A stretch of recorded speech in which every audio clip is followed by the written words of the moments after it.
এবারে নিজেকে সিঙ্গেল এবং ভার্জিন হিসেবে দাবি করলেন কলকাতার জনপ্রিয় অভিনেত্রী শ্রাবন্তী চ্যাটার্জি।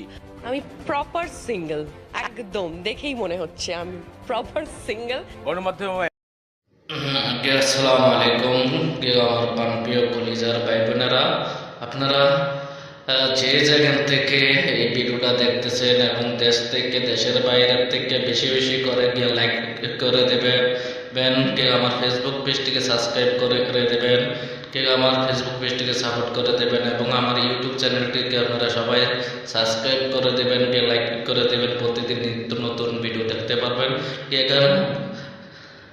এবং ভারতের নায়িকা শ্রাবন্তী চ্যাটার্জি কি বললো মিডিয়ার সামনে এসে, নায়িকা শ্রাবন্তী বলে আইজো ভার্জিন মানে হচ্ছে সিঙ্গেল, নায়িকা শ্রাবন্তী নাকি সিঙ্গেল আইজো বিয়ে হয় না।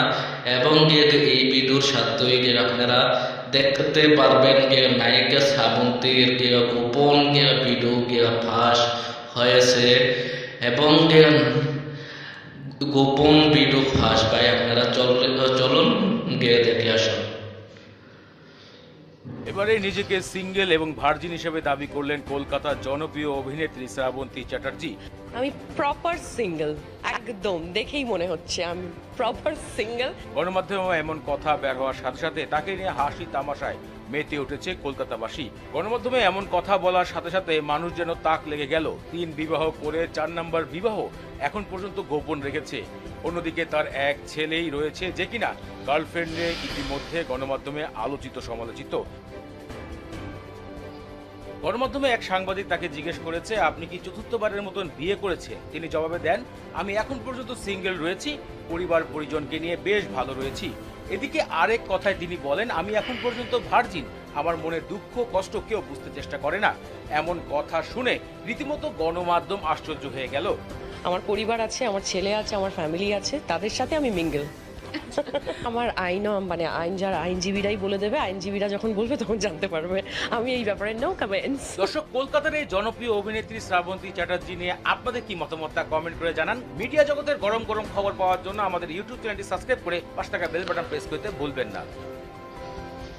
আসসালামু আলাইকুম আমার প্রিয় কলিজার ভাই বোনেরা, আপনারা সবই দেখছেন এবং সবই শুনছেন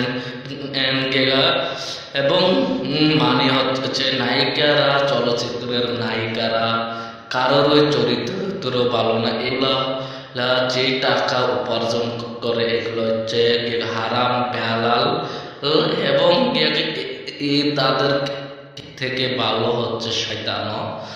আপনারা বিস্তারিত মতামত মেসেজের মাধ্যমে দেবেন।